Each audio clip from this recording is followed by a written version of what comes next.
अहंकार कहते हैं मानव के पतन का सबसे बड़ा कारण है अहंकार। इस दुनिया में नाम कमाना तो फिर भी आसान है, पर उसको संभाल पाना उतना ही मुश्किल काम। कुछ ऐसा ही नाम उस समय की ऑस्ट्रेलिया टीम के साथ था, जब कंगारू टीम एक ऐसी टीम बन चुकी थी जिसे हरा पाना उतना ही कठिन काम था, क्योंकि 1999 के वर्ल्ड कप से 2006 के आईसीसी चैंपियन ट्रॉफीज में ऑस्ट्रेलिया ने अपना हक जमा रखा था। और फिर जन्मा एटीट्यूड। इसी एटीट्यूड ने अहंकार का रूप भी धारण कर लिया, जब ठीक टी20 वर्ल्ड कप से ठीक पहले ऑस्ट्रेलिया 50-50 वर्ल्ड कप का लगातार तीसरी बार सरताज बना और दुनिया ने भी यह तय मान लिया कि 2060 टी20 विश्व कप जीत कंगारू एक छत्र राज करने वाले हैं। पर अहंकार घमंड का रूप तो ले ही चुका था, और घमंड तो हर किसी का एक दिन टूटता ही है कि मानो जब 22 सितंबर को किंग्स मीर के मैदान में आज के ही दिन ठीक 15 साल पहले क्रिकेट की दो उम्दा टीमों का सामना होने वाला था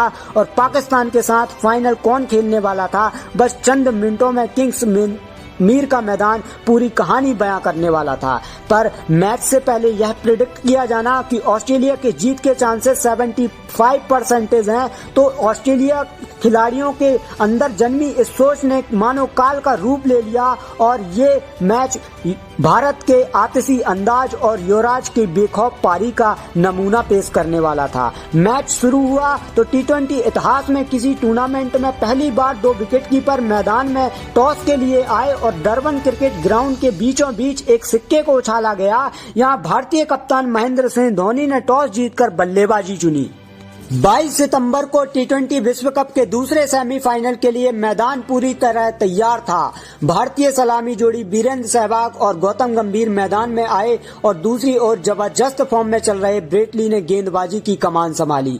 वहीं कंगारू ने पहली बॉल से अपने अहंकार का प्रदर्शन शुरू कर दिया था, पर गंभीर ने इंग्लिश टीम के खिलाफ दिखाए अच्छे प्रदर्शन को किंग्स मीर के मैदान में भी जारी रखा और ब्रेट ली की पहले ओवर की तीसरी गेंद में चौका लगा भारत का खाता खोल दिया। लेकिन सहवाग को पहले ओवर में ही भागने में दिक्कत महसूस होने लगी, जिसके कारण दूसरे ओवर में रोहित शर्मा को उनके रनर के तौर पर आना पड़ा मैदान में।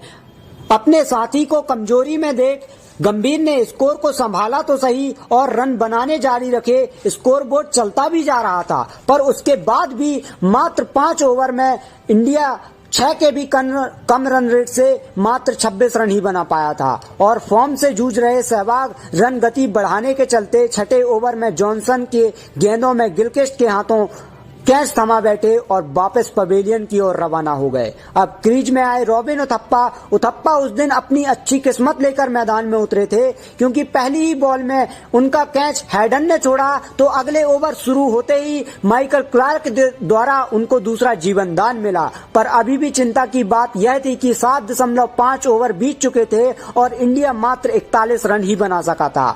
इसी कश्मकश में गंभीर ने लेग साइड के मैदान से गेंद को बाहर भेजना चाहा, लेकिन वहां खड़े ब्रैड हॉज को नहीं टपा पाए और उनका शिकार बन गए। इस बड़े मैच में भारत के दोनों ओपनर जल्द ही आउट हो चुके थे। अब पिच में आने वाले थे उस वर्ल्ड कप के सिक्सर किंग युवराज, और आते ही पिछड़ी नजर आ रही इंडिया को 2 छक्के मारकर ड्राइविंग सीट पर बैठा दिया और ऑस्ट्रेलिया को बता दिया कि 2 सेमीफाइनल तो अब शुरू हुआ है। पर 10 ओवर बीत चुके थे, इंडिया अभी भी 61 रन ही बना पाया था। लेकिन उसके बाद युवराज शुरू क्या हुए, ऑस्ट्रेलिया को अपना खात्मा सा नजर आने लगा, क्योंकि युवराज के बल्ले से जो गेंद छू रही थी वो बाउंड्री के पार करने पर ही मजबूर हो रही थी। और जिस तरह खरबूजे को देख खरबूजा रंग बदलता है, ठीक उसी तरह रॉबिन उथप्पा भी युवराज को देख बड़े बड़े शॉट लगाए जा रहे थे। अब जहां 10 ओवर की समाप्ति में इंडिया को मात्र 61 रन ही बना सका था, तो वही इंडिया 14 ओवर की समाप्ति पर 114 रन पर आ खड़ा था। और इस ऐतिहासिक सेमीफाइनल में ऑस्ट्रेलिया के हर गेंदबाज की जमकर खबर ली जा रही थी और देखते ही देखते शानदार छक्के से युवराज ने मात्र 20 गेंदों में अपना 50 भी बना डाला था। 15वें ओवर की शुरुआत हुई थी कि उथप्पा ने 2 गेंदों में 2 छक्के जड़ अपने जौहर तो दिखाना चाहे, लेकिन दुर्भाग्यवश मिसअंडरस्टैंडिंग की वजह से उथप्पा अपना विकेट रन आउट के रूप में गवा बैठे। उथप्पा ने 28 गेंदों में 34 रन बनाकर अपना काम बखूबी कर दिया था और अब पिच में आने वाले थे कप्तान धोनी। और आते ही धोनी ने साइमंड को स्ट्रेट ड्राइव मार अपने इरादों को ऑस्ट्रेलिया तक पहुंचा दिया और युवराज भी अपने हाथ आजमाते रहे और चौके छक्के लगाते रहे। पर वे 17वें ओवर की तीसरी बॉल में 30 बॉल पर 70 रन की शानदार पारी खेल युवराज आउट हो गए। अभी भी इनिंग की 15 बॉल बाकी थी और स्कोर 161 रन जा पहुंचा था। अब धोनी का साथ देने आए युवा रोहित शर्मा क्रीज में मौजूद थे और दोनों ने युवराज की पारी के बाद सेमीफाइनल का जो दबाव इंडिया के ऊपर से हट चुका था उसे फिर से हावी नहीं होने दिया और अगले 15 बॉलों में 23 रन जोड़कर टीम का स्कोर 5 विकेट के नुकसान पर 184 रन तक पहुंचा दिया। हालांकि अगले ओवर में 5वीं बॉल में धोनी 36 रन बनाकर आउट हो गए, पर आखिरी बॉल में खेलने आए पठान ने अपने मोमेंटम को बनाए रखा और हेलमेट से लगकर 4 रन मारकर स्कोर 188 रन 5 विकेट तक पहुंचा दिया। इस सेमीफाइनल को देखते हुए इस स्कोर को देख ऐसा लग रहा था कि मानो अब इंडिया जीत जाएगी, पर ऑस्ट्रेलिया के सामने कोई भी लक्ष्य बड़ा नहीं होता था क्योंकि उनमें वो काबिलियत थी कि वो बड़े से बड़े स्कोर को छोटा बना सकते थे। और कहीं ना कहीं मोमेंटम अभी तक पूरे मैच में इंडिया के साथ था, लेकिन पिक्चर तो अभी बाकी थी। इस खेल में ऑस्ट्रेलिया की सेकेंड इनिंग की शुरुआत करने आए गिलक्रिस्ट हैडन को दुनिया उनके बेखौफ अंदाज से अच्छे तरह वाकिफ थी और हुआ भी वही जैसे सबने सोचा।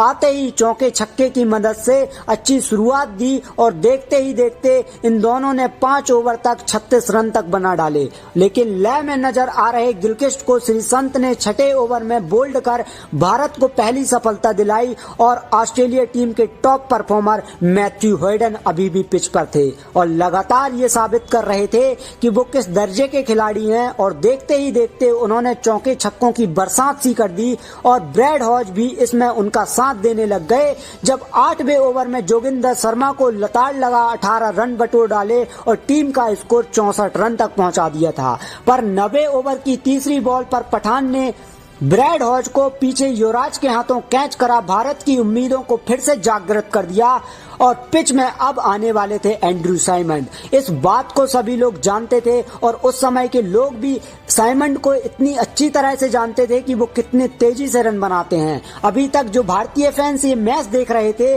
उनकी अभी मुलाकात उस समय की ऑस्ट्रेलिया टीम से हुई ही नहीं थी, पर उस समय की ऑस्ट्रेलिया टीम कैसे इतने सारे खिताब जीती है उनके खिलाड़ियों को बखूबी बताना और जताना आता था। अब जैसे ही साइमंड और हैडन शुरू हुए तो मानो बंद ही नहीं हुए और मैदान के चारों ओर झड़ी सी लग गई चौके छक्कों की और हर चौके छक्के से बस एक ही आवाज आ रही थी, मानो भारत का फाइनल खेलने का वर्ल्ड कप का सपना ही टूट रहा था। विकेट ने तो दूरियां बना ली थी। जिस हरभजन के लगातार अच्छी गेंदबाजी से ऑस्ट्रेलिया थोड़ा सा कमजोर पड़ रहा था, तो वही ऑस्ट्रेलिया ने सहवाग के ओवर में 20 रन बनाकर जमकर लूटा और अब ऑस्ट्रेलिया को 7 ओवर में 10 के नीचे के रन रेट से भी मात्र 69 रन चाहिए थे और ऑस्ट्रेलिया के पास अभी भी पूरे 8 विकेट बाकी थे और जो बल्लेबाज क्रीज में खेल रहे थे वो तो रुकने का नाम ही नहीं ले रहे थे। अगले ओवर में साइमंड ने भज्जी की गेंद में छक्का लगा रिक्वायर्ड रन रेट को करंट रन रेट से भी कम पर ला खड़ा कर दिया।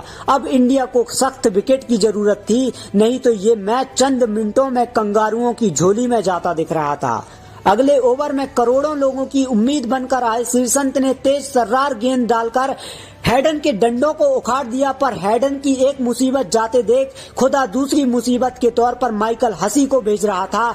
ऑस्ट्रेलिया ने 133 रन तो बना ही डाले थे और कंगारुओं को जीत के लिए 29 गेंदों में मात्र 50 रन की जरूरत थी और माइकल हसी ने पठान के 17वें ओवर में छक्का लगा ऑस्ट्रेलिया के जीत का ऐलान कर ही दिया था। पर उसी ओवर में पठान ने जादुई गेंद से साइमंड को बोल्ड कर यह बता दिया कि मैच अभी बाकी है मेरे दोस्त। अब मैदान में आ रहे थे माइकल क्लार्क और कंगारुओं को जीत के लिए 18 बॉलों में 30 रन बनाने थे और उससे भी बड़ी बात तो यह थी कि अभी भी ऑस्ट्रेलिया के पास 6 विकेट बाकी थे। लेकिन अच्छा प्रदर्शन कर रहे हरभजन ने क्लार्क को बोल्ड कर डरे सहमे इंडियन फैंस को उठकर झूमने में मजबूर कर दिया और बाकी 5 बॉलों में सिर्फ 3 रन देकर जरूरी रन रेट 12 बॉलों में 27 रन लाकर खड़ा कर दिया। उसके अगले ओवर में आरपी सिंह ने सटीक गेंदबाजी कर 5 रन ही दिए और जीत सुनिश्चित ही कर दी थी मानो इंडिया की कि अब स्कोर 167 रन 5 विकेट पहुंचा था। अब जरूरत थी आखिरी ओवर में 22 रन की और इंडिया और फाइनल के बीच में कोई शख्स खड़ा था तो वो थे माइकल हसी। लास्ट ओवर लेकर आए जोगिंदर शर्मा ने दूसरी बॉल में मिस्टर कंसिस्टेंट को युवराज के हाथों कैच करा, युवराज को पूरे मैदान पर झूमकर उछलने पर मजबूर कर दिया। तो वहीं इंडियन फैंस के चेहरे में बड़ी मुश्किल से मिलने वाली इस दुनिया की वो खुशी का एहसास करा दिया था। अब इंडिया को और फाइनल को कोई नहीं आ सकता था। कंगारुओं की बची खुची थोड़ी सी उम्मीद लेकर उतरे टेलिंडर ब्रेटली का भी बोल्ड हो जाना उनमें भरी चमत्कारी भावना को भी खारिज कर दिया था। लास्ट बॉल में जॉनसन ने चौका तो जरूर लगाया पर उस चौके ने ऑस्ट्रेलिया को बता दिया था कि आप भी कभी किसी टीम से किसी वर्ल्ड कप में हार सकते हो। और इस यंगिस्तान टीम ने इस सेमीफाइनल को जीत पहले टी20 विश्व कप के फाइनल में जगह बना ली थी और आत्मविश्वास से भरी ऑस्ट्रेलिया को घर का रास्ता दिखा दिया। बहुत सारे लोगों तक यह वीडियो पहुंचेगी और मेरा यही उद्देश्य है कि ऐसे मैच जो डेड हो चुके हैं, जिसे लोग आज तक नहीं समझ पाए हैं, मैं ऐसी कहानियां लेकर रोज आता हूं और मुझे मोटिवेशन मिलता है। तो प्लीज आप कमेंट, लाइक, सब्सक्राइब जरूर करें ताकि ये वीडियो और लोगों तक पहुंचे और लोग इस क्रिकेट के खेल से जुड़